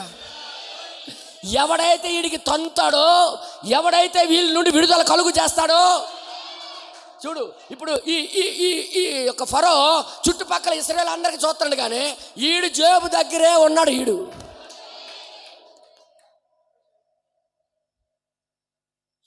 ఈడు ఊపుతుంటే అప్పుడప్పుడు చుచ్చు వెళ్ళేస్తాడు ఈడు ముఖం మీద. ఏట్రా నాన్న నువ్వు బుజ్జి కన్నా నువ్వు బుజ్జి కన్నా నువ్వు ఎంత మంచోడురా. ఎవరు? శత్రువు దగ్గరే అణుబాంబుని పెంచుతున్నాడు దేవుడు. ఇదంతా ఎందుకు జరిగింది? వాళ్ళు కాపాడాలని చూడలే, వాళ్ళు కాపాడుకుంటామని చూడలే, వాళ్ళు దేవుడికి సమర్పించేశారు వాళ్ళు. అందుకే యేసయ్య ఈ కొత్త నిబంధనలు ఏమంటాడంటే, తన ప్రాణమును కాపాడుకోవాలనుకున్నవాడు దాన్ని పోగొట్టుకుంటాడు, దాన్ని నా నిమిత్తం పెడితే దాన్ని మరలా పొందుకుంటాడు. ఎంతమంది చప్పట్లు కొడతారు? దేవుడి నామానికి మహిమ కలుగును గాక. ఇదే సూత్రాన్ని ఈరోజు సంఘం పాటిస్తే మీరు అనుకోవచ్చు, నా భక్తి నేను కాపాడుకుంటానని. నా భక్తి నీ జీవితం నువ్వు కాపాడుకోలేవు బ్రదర్, నీ భక్తి నువ్వు చేయలేవు బ్రదర్. నీకు తోడుగా ఇంకొక అతడు ఉండాలా, నీకు కాపాడడానికి ఇంకొక అతడు ఉండాలా. ఆయన చేతులకు సంపూర్ణంగా సమర్పించుకో. సగం వద్దు. నిన్ను నువ్వు కాపాడుకోలేవు, గుర్తెట్టుకో. నిన్ను నువ్వు నిలబెట్టుకోలేవు, గుర్తెట్టుకో. నీ భక్తిని నువ్వు కాపాడుకోలేవు, గుర్తెట్టుకో. నీకు కాపాడే దేవుడి దగ్గర నువ్వు పూర్తిగా సమర్పించుకుంటే ఎలా కాపాడాలో అలా కాపాడుతాడు ఆయన. ఎవరికి అర్థం కాని రీతిలో మళ్ళీ తల్లి ఒడిలోకే వచ్చేసాడు. ఇప్పుడు పెంచుతూ బ్రహ్మణంగా చెప్పారు, చిన్నప్పటి నుంచి ఎందుకు పుట్టాడో నేర్పిస్తూనే ఉంది. ఒరే నువ్వు మామూలు పుట్టుకు పుట్టలేదు నాను, నువ్వు అసలు ఐగుప్తుడు కావు, నువ్వు బలమైన దేవుడి చేతులు హస్తానివి. వీళ్ళందరికీ నువ్వు విడుదల కలుగు చేయవాడివి అన్నా, నువ్వు మామూలుడివి కాదు, మామూలు వ్యక్తివి కాదు అని ఎవరు నేర్పించారు? ఎక్కడ ఎక్కడ? అమ్మరం ఇంట్లో కాదు. ఎవడైతే చంపాలనుకున్నాడో వాళ్ళ కోటలోనే, ఆ ఫరో ఇంట్లోనే ఫరో మీద చుచ్చు పోస్తూ పెరిగాడు. మీకు అర్థమైందో లేదో నాకు తెలియదు, కానీ ఒకవేళ మేము కాపాడేస్తామనుకుని వాళ్ళు దాచుకొని ఉండుంటే వాళ్ళు పోగొట్టుకునేవాళ్ళు. కానీ దేవుడి కోసం వాళ్ళు ఎప్పుడైతే సమర్పించుకున్నారో, అందుకే నీ ఆత్మ విషయం కూడా నువ్వు కాపాడుకోలేవు. నువ్వు బాదం పప్పు తిను, జీడిపప్పు తిను, పిస్తా తిను, గిస్తా తిను, చికెన్ తిను, మటన్ తిను, నిన్ను నువ్వు కాపాడుకోలేవు. దీని నుండి కాపాడేది ఎవడు లేడు. ఒకే ఒక్కడున్నాడు, ఆయన ప్రభు అయిన యేసుక్రీస్తు. అదే ఈ కాలపు ప్రవక్త మనకి చూపించాడు. బైబిల్ ఎలాగ సమర్పించుకున్న వాళ్ళందరూ బయటపడ్డారు. బయటికి మరలా వాళ్ళ ఆత్మలు వాళ్ళు పొందుకున్నారు, వాళ్ళ జీవం వాళ్ళు పొందుకున్నారు, వాళ్ళ ప్రాణాలు మరలా వాళ్ళు తీసుకున్నారు. కానీ ఎవరైతే సమర్పించుకోలేదో వాళ్ళందరూ పోగొట్టుకున్నారు. ఎంతమందికి అర్థమైంది? అందుకే నీ ఆత్మీయ జీవితం కానీ, నీ ఆత్మ కానీ, నీ శరీరం కానీ పవిత్రంగా ఉండాలంటే ఎవరైతే దాన్ని నీకు ఇచ్చాడో, ఎవరైతే నీకు అది కలుగు చేశాడో ఆయనకే నువ్వు మళ్ళీ సమర్పించుకుంటే అది నీకు కాపాడబడుతుంది. లేదంటే నీది నువ్వే పోగొట్టుకుంటావు, నాశనం చేసుకుంటావు. ఎవడు మట్టుగా వాడు కాపాడుకున్న దమ్ము ఎవరికి లేదు. ఏ పెద్ద డాక్టర్ అనే తన ప్రాణం తానే కాపాడుకోలేడు. కావాలని చూడండి. కానీ ప్రభువైన యేసుక్రీస్తుకు సమర్పించుకుంటే, అందుకే నీ భక్తి చేసేటప్పుడు నా మట్టుకు నేను నడవగలను అని అనకు, ఎప్పుడు అనకు. దానికి నడిపించేవాడు ఒకడు ఉన్నాడు, ఆయనకి నువ్వు సమర్పించుకోవాలి. ఆయన చేతి కిందకి మనం రావాలి, ఆయన నీడ కిందకి రావాలి. సురక్షితమైన స్థలం ఎవరంటే మన ప్రభు అయిన యేసుక్రీస్తు. ఈరోజు రాత్రి నీ మట్టుగా నువ్వు జీవించాలనుకోకుండా ఎంతమంది దేవుడు హస్తం కిందకి రావాలనుకుంటున్నారు? ఎంతమంది దేవుడి చేతులకు రావాలనుకుంటున్నారు? ఎంతమంది దేవుడికి సమర్పించుకోవాలనుకుంటున్నారు? నీ మట్టుగా నువ్వు బ్రతకలేవని అడిగి ఉంటే, ప్రభా ఇదిగో నేను బ్రతకలేనయ్యా, నీవు నన్ను నడిపించని ఎంతమంది లేచి నిలబడతారు? లేచి నిలబడి, ప్రభువా ఇదిగో నాయన నా భక్తిని నేను కాపాడుకోలేను, నువ్వు తోడు ఉంటేనే నేను కాపాడుకోగలనయ్యా. అయ్యా నీకు నేను సమర్పించుకున్నప్పుడే నేను బ్రతకగలనయ్యా.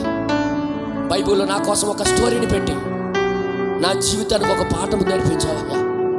దేవా, మేము కాపాడుకుంటుంటే, మేము కాపాడాలనుకొని చూస్తే అది మా నుండి పోతుంది. కానీ అది నీకు సమర్పిస్తే అది తిరిగి నాకే ఇస్తానని మాటిస్తున్నా. ఈ మర్మం ఈరోజు రాత్రి తెలిసిందయ్యా. మోషే జీవితాన్ని బట్టి మాకు అర్థమైందయ్యా.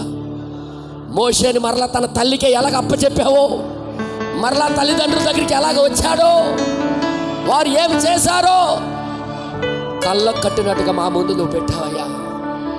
దేవానికి స్తోత్రమని. ఆయన ఎంతమంది దేవుడికి సమర్పించుకోవాలని ఉంది? లేదు బ్రదర్, నా మట్టుకు నేను కాపాడుకోగలను అంటే జాగ్రత్త సుమి, నువ్వు మోసపోతావు. ఏదో ఒక రోజు నీకు కూల్చేవాడు ఇంకొకడు ఉన్నాడు. కానీ దేవుడి చేతిలో నువ్వు ఉంటే, ఆయన హస్తంలో నుండి విడుదల చేయవాడు ఏ శక్తి భూమి మీద లేదు. తండ్రి, జీవాధిపతి, ఇదిగో నీ చేతుల్లోకి వస్తున్నానయ్యా. నా మట్టుగా నేను నడవలేను ప్రభువా, నువ్వు ఉంటేనే నేను నడవగలను ప్రభు, నీవు ఉంటేనే నేను ముందుకు సాగగలనయ్యా. పూర్తిగా నీ చేతుల్లోకి వస్తాను. నాకు నేనుగా కాపాడుకుంటే నేను పాడైపోతానయ్యా. కానీ నీకు నేను సమర్పించుకుంటే భద్రపరిచే దేవుడివి నువ్వు, మా కేడము నువ్వు, మా కోటవు నువ్వు, మా రక్షణ నువ్వు. దేవా, నీ చేతుల్లోకి పూర్తిగా నేను రావాలనుకుంటున్నాను అని ఎంతమంది సమర్పించుకోవాలన్నది? ఓ ప్రభువా, దేవానికి స్తోత్రం. ప్రియ సహోదరి సహోదరుడా, ఎన్ని రోజులు ఒంటరిగా నువ్వు నిలబడాలనుకుంటున్నావు? ఎన్ని రోజులు నీకు నువ్వుగా నీ భక్తిని కాపాడుకోమని చూస్తావు. దాన్ని కాపాడేవాడు ఒక అతడు ఉన్నాడు. నీకు సురక్షితంగా నీకు నిలబెట్టేవాడు ఇంకొక అతడు ఉన్నాడు. నీ ప్రాణము, నీ ఆత్మ, నీ శరీరానికి భద్రపరిచేవాడు ఇంకొకడు ఉన్నాడు. ప్రభు అయిన యేసుక్రీస్తు. ఆయన చేతులకు నువ్వు రావాలనుకుంటే సగం వరకు ఇంతవరకు జీవిస్తున్నావేమో. పూర్తిగా ఆయన హ్యాండ్ ఓవర్లోకి వచ్చే, పూర్తిగా నీ జీవితం ఆయనకి ఇచ్చేసుకో. పూర్తిగా ఆయన చేతుల్లోకి నువ్వు వచ్చే, అది మరలా నీ జీవితం నీకు ఇవ్వబోతున్నాడు ఆయన. మరలా నీ ప్రాణము నీలో పెట్టబోతున్నాడు ఆయన. సురక్షితంగా ఉంచే స్థలం మరెక్కడా లేదు. అది ప్రభు అయిన యేసుక్రీస్తు అయి ఉన్నాడు. పూర్తిగా లోబడకపోతే ఈ రాత్రైనా, అమ్మా బాబు, ఎందుకు నువ్వు ఆలోచిస్తున్నావు? ఇంకెంతకాలం 2 పడవల మీద కాలేస్తావు? పూర్తిగా ఆయన స్వాధీనం అయిపోవడం చాలా మంచిది. ఓ ప్రభు, నీకే స్తోత్రము నాయనా. ప్రతి ఒక్కరు ప్రార్థన చేయాలని, నోరిప్పి ప్రార్థన చేయాలని కోరుచున్నా. మీ నోరిప్పండి. మీ నోటి ద్వారా పలకడం దేవుడు వినాలనుకుంటున్నాడు. నువ్వు సమర్పించుకోవడం దేవుడు చూడాలనుకుంటున్నాడు. నీ నోటు ద్వారా పలికి ఆయనకి నువ్వు సమర్పించుకోవడం ఆయన ఇష్టపడుతున్నాడు. నీ నోటి ద్వారా నువ్వు చెప్తావా? ఓ ప్రభా, నీకే స్తోత్రము నాయనా. ఈ సమయంలో పాస్టర్ గారు వచ్చి ప్రార్థనలు నడిపిస్తారు.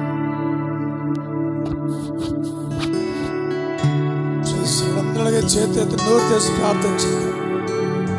ఎవరు కళ్ళు తెరిచి చూడొద్దు, అందరూ చేతులు పెట్టండి. ఈ రాత్రి దైవజనుడు పలుకుతున్నాడు మన మధ్య. నీ నోడుతో పలికేది దేవుడు వినని ఆశపడుతున్నాడు. ఈ రాత్రి మన హృదయాలతో, మన నోడుతో ఒప్పుకుందాం. మన సొంత ప్రయత్నాలు, సొంత మార్గాలు వద్దు. మనం ఈ రాత్రి దేవుని సమర్పించుకుందాం. నీ సొంత ఆలోచనలు వద్దు. అందరూ చేతులెత్తి ప్రార్థన చేద్దాం. ఎవరు మటుకు వారు ప్రార్థించే. నోరు తెరవండి. ప్రభువా, నా సొంత ఉద్దేశంతో వెళ్ళిపోతున్నాను, ఫెయిల్ అవుతావు. చూడండి, మోషే మరి తల్లిదండ్రులు యాకోబు, అభిరాములు మరి వాళ్ళు దేవునికి సమర్పించుకున్నారు. వాళ్ళు పోగొట్టుకుందాం అనుకున్నారు, దేవునికి సమర్పించుకోవడం దేవుడు తిరిగి ఇచ్చాడు. దేవుని కొరకు దాన్ని పోగొట్టుకోవాలని దేవునికి అప్పగించుకున్నారు. వాళ్ళు తిరిగి దేవుడు, వారి ఆత్మను దేవుడు మోషేను తిరిగి వాళ్ళకి తల్లి కౌగిట్లో పెట్టాడు. వాళ్ళ సొంత ఆలోచనతో పోలేదు, సొంత తలంపుతో పోలేదు, సొంత మనసుతో పోలేదు. ఈ రాత్రి ఇంకా నువ్వు సొంత ఆలోచనతో వెళ్తున్నావేమో.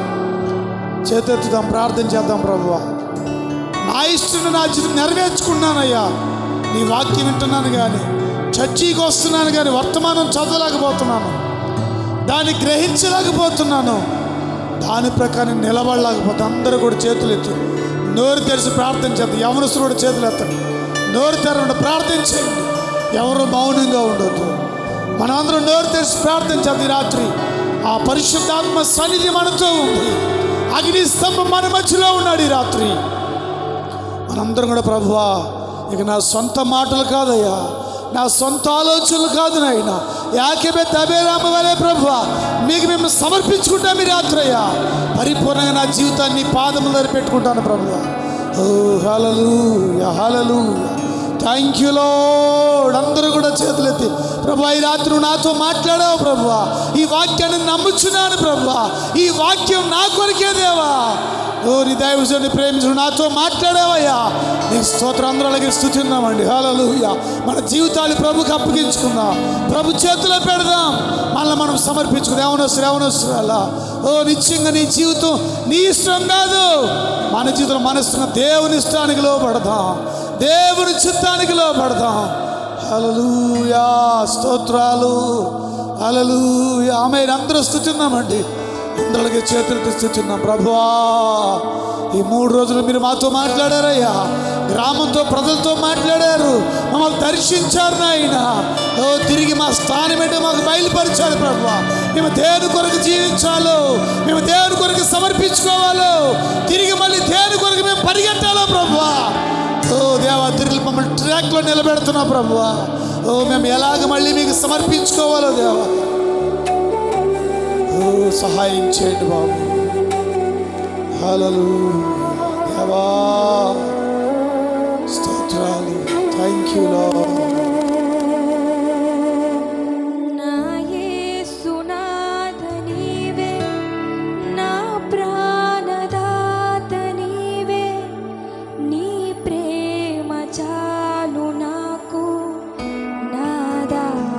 చోటు నీవే యేసయ్యా.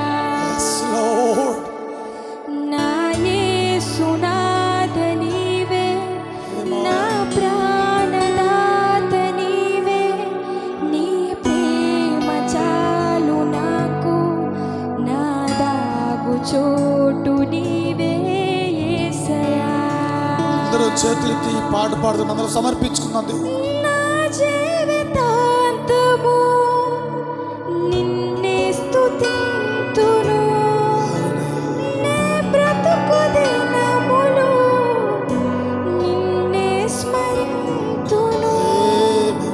ఏ రీతి పాడను నీ ప్రేమ గీతము, ఏనాడు వీడని నీ స్నేహ బంధము. నా యేసునాథ నీవే, నా ప్రాణదాత నీవే, నీ ప్రేమ చాలు నాకు, నా దాగు చోటు నీవే యేసయ్యా. నా యేసునాథ నీవే, నా ప్రాణదాత నీవే, నీ ప్రేమ చాలు నాకు, నా దాగు చోటు నీవే యేసయ్యా. నా దాగు చోటు నీవే యేసయ్యా. నా యేసునాథ నీవే, నా ప్రాణదాత నీవే, నీ ప్రేమ చాలు నాకు, నా దాగు చోటు నీవే యేసయ్యా. ప్రభు యేసు దైవమా, చిరకాల స్నేహమా, ప్రభు యేసు దైవమా, చిరకాల స్నేహమా, ఏ రీతి పాడను నీ ప్రేమ గీతము, ఏనాడు వీడని నీ స్నేహ బంధం. నా యేసునాథ నీవే, నా ప్రాణదాత నీవే, నీ ప్రేమ చాలు నాకు, నా దాగు చోటు నీవే యేసయ్యా. నా యేసునాథ నీవే, నా ప్రాణదాత నీవే, నీ ప్రేమ చాలు నాకు, నా దాగు చోటు నీవే యేసయ్యా. నా దాగు చోటు నీవే యేసయ్యా. నా యేసునాథ నీవే, నా ప్రాణదాత నీవే, నీ ప్రేమ చాలు నాకు, నా దాగు చోటు నీవే యేసయ్యా. నా దాగు చోటు నీవే యేసయ్యా. నా దాగు చోటు నీవే యేసయ్యా.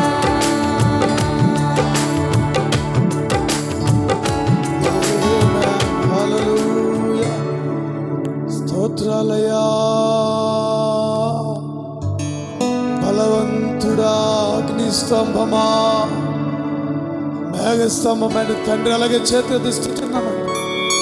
వా మమ్మల్ని ప్రేమించిన ఆయన, ఓ తిరిగి 3 రాత్రులు 3 రోజులు మీరు మాతో మాట్లాడారయ్యా.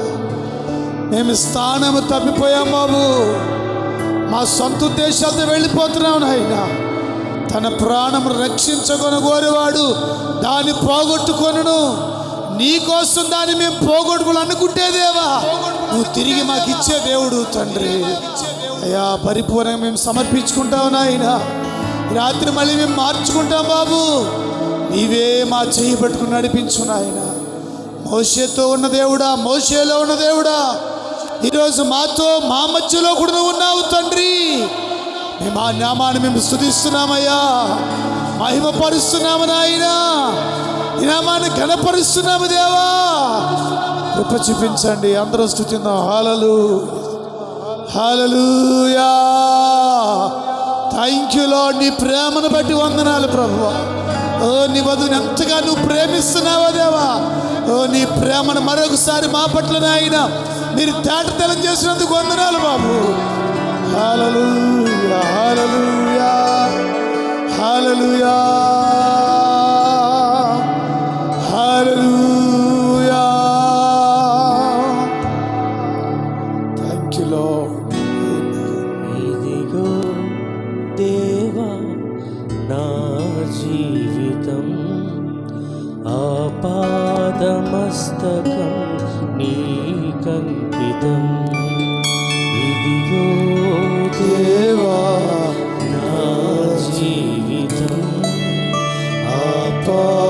ఆపాదమస్తకం నీకంకితం. శరణం శరణం నీ శరణం. Thank you lord. శరణం ఆమేన్. నీ శరణం. హల్లెలూయా. మా జీవితాన్ని నీ చేతుల్లో పెడతాం. శరణం నీ చరణం. హల్లెలూయా. శరణం నీ చరణం. ఇదిగో దేవా నా జీవితం ఆపాదమస్తకం నీకంకితం. ఇదిగో దేవా నా జీవితం ఆమేన్ లార్డ్. ఆపాదమస్తకం నీకంకితం. పలుమార్లు వైదొలగినాను నీ పరలోక దర్శనము నుండి. విలువైన నీ దివ్య పిలుపుకు నీ తగినట్లు జీవించనైతిని. పలుమారు వైదొలగినాను నీ పరలోక దర్శనము నుండి. విలువైన నీ దివ్య పిలుపుకు నీ తగినట్లు జీవించనైతిని. అయినా నీ ప్రేమతో మమ్ము దరి చేర్చినావు. అందుకే గైకొనుము దేవా ఈ నా శేష జీవితం. ఇదిగో దేవా నా జీవితం ఆపాదమస్తకం మస్తకం నీకంకితం. ఇదిగో దేవా నా జీవితం ఆపాదమస్తకం నీకంకితం. హల్లెలూయా. స్తోత్రాలు. O Lord. Hallelujah. Praise the Lord. O hallelujah. వాక్యమునందు మన జీవితాన్ని మనం పరిశీలించుకుందాం. దేవుని మందిరాన్ని విడిచి వెళ్ళే ముందు ఒక పూర్ణ సమర్పణతో వెళ్దాం. ఇక్కడి నుంచి మనం ఒక నూతనమైన వ్యక్తిగా బయటికి వెళదాం. అందులోగా చేతులెత్తి ప్రభువా నా జీవితాన్ని నీ చేతుల్లో పెడుతున్నానయ్యా. అయ్యా నా జీవితాన్ని ఒక నూతనమైన వ్యక్తి ఇక్కడి నుంచి పంపించు. ఒక నూతన వ్యక్తిని మండించు ప్రభువా. ఓ నీతో సహవాసములోనైనా నేను తప్పిపోయాను ప్రభువా. ఐకిక విచారాలతో లోకంతో కలిసిపోతూ ఉన్నా నన్ను ప్రభువా. నా చెయ్యి పట్టి నువ్వు ప్రత్యేక పరిస్థితులకు వందనాలు తండ్రి. అవునయ్యా. ప్రవక్త పెద్ద కుమార్తె పరిగెడుకు తనుగా కూర్చుందంట. చిన్న కుమార్తె కాళ్ళు అందకపోయినా తన మీద ఎగిరి కూర్చున్నప్పుడు ప్రవక్త చేత్తో పట్టుకున్నాడంట. మేము కూర్చోవడం కాదయ్యా, నువ్వే మమ్మల్ని పట్టుకోవాలయ్యా. అయ్యా మమ్మల్ని ఇంకా గట్టిగా పట్టుకోండి బాబు. మేము జారిపోకుండా పడిపోకుండా దేవా ఎలా పెట్టిన ఆయన. హల్లెలూయా. దేవా ఇంక నువ్వు ప్రభా చేయి పట్టుకు నడిపించు దేవా. ఇక మా సొంత ఆలోచనలు కాదు కానీ ప్రభువా మమ్మల్ని నీకు సమర్పించుకున్నాం దేవా. My God bless you brother. జీవితాన్ని ప్రభు చేతకు అప్పగించుకుంటే నా ప్రభు ఇప్పుడే నీ చైన్ ఆయన పట్టుకుని దీవించును గాక. May God bless you sister. నా సహోదరి నా ప్రభుని దీవించును గాక. May God bless you youth. యవనస్తులారా నా ప్రభు మిమ్మల్ని దీవించును గాక. ఇప్పుడే ఆయన చెయ్యి నిశ్చయంగా మిమ్మల్ని పట్టుకుని పైకి లేవనెత్తును గాక. నిశ్చయంగా ఆ మరణకరమైన మృత్యు లోకములో మోషేను బ్రతికించినట్లుగా ఇప్పుడు ఈ భయంకరమైన చెడ దేవతా యుగములో, ఈ భయంకరమైన బబులోనులో దేవుడు నిన్ను కాపాడునుగాక. ఆయన కృప నీకు తోడుగా ఉంచునుగాక. ఆయన మహిమ నీకు అనుగ్రహించునుగాక. తన ఆత్మతో నిన్ను బలపరచునుగాక. God bless you, God bless you, God bless you. నిశ్చయంగా నీ చేయని ప్రభుకు అప్పగించు. నీ సొంత ఆలోచనలు పక్కనట్టు, సొంత రీతిని పక్కనట్టు నీ జీవితాన్ని దేవుడు సమర్పించు. నా ప్రభు నిన్ను బలపరచును గాక. చివరిగా ప్రార్థన చేసుకున్నా. కృపగల తండ్రి, ప్రేమమయుడైన మా ప్రభువా, జీవం గల తండ్రి, నీకు వందనాలు. ఈ మే నెలలో ప్రభువా నిశ్చయంగా మమ్మల్ని ప్రేమిస్తుంది రుజువుగా నాయన నీ దైవ సేవకులు మా మధ్యకు పంపించవుతుంది. ఎంత మంచి దేవుడా, నీకు వందనాలు ప్రభువా. నీ దైవజనుడికి ఇంకా మంచి ఆరోగ్యం దయచి చిన్న కుటుంబాన్ని, పరిచర్యను, కుమారుని సమస్తాన్ని మీరు దీవించునాయన. ఈ కుమారుడితో మీరు నడవండి ప్రభువా. నువ్వు బలపరచండి. ఈ రాత్రి ప్రాంత ప్రయాణంలో సహాయం చేయండి, దీవించు ప్రభువా. ఆయన ఇంకా బలపరచు దేవా. గడిచిన మధ్యలో కూడా సహాయం చేయండి. ఇక్కడ మీ చిత్తమైతే అనేక సార్లు రావడానికి ప్రభువా మీ చిత్తమైతే సహాయం చేయండి బాబు. ఇదేన వధు పట్ల మా పట్ల వారికి ఇచ్చిన ప్రేమను బట్టి మీకు స్తోత్రాలు చెల్లిస్తున్నాను బాబు. అతను ఇంకను బలపరిచి దీవించండి.